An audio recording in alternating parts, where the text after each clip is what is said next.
সত্য সুন্দর।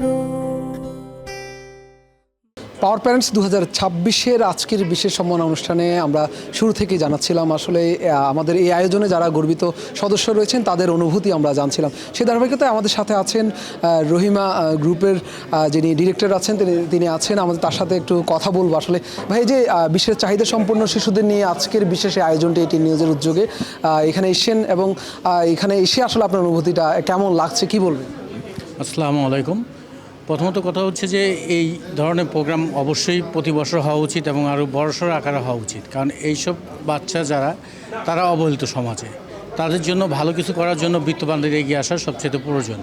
দেখা যাচ্ছে তারা অবহেলিত হতে হতে আজ থেকে আস্তে আস্তে নিঃশেষ হয়ে যাচ্ছে, বা তাদের দুঃখটা বোঝার মতো ওরকম কেউ হচ্ছে না। তাদের যে প্যারেন্টস একমাত্র তারাই বুঝতে পারতেছে তাদের ঘরে কী সমস্যা বা তাদের কী সমস্যা ফেস হতে হচ্ছে সমাজে। বাহিরের লোক দূরে থেকে বলতে পারে, হয়তো কিছুটা সহানুভূতি দিতে পারে, কিন্তু ভিতরে ক্ষত কেউ নিতে পারে না।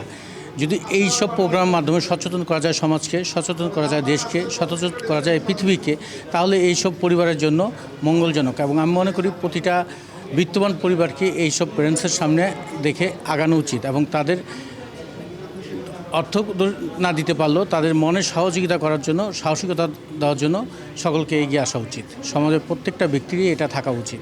ধন্যবাদ। অসংখ্য ধন্যবাদ আপনাদেরকে এখানে আমাদের এত সুন্দর একটি আয়োজনের সাথে থাকার জন্য এবং এখানে আসার জন্য। ধন্যবাদ।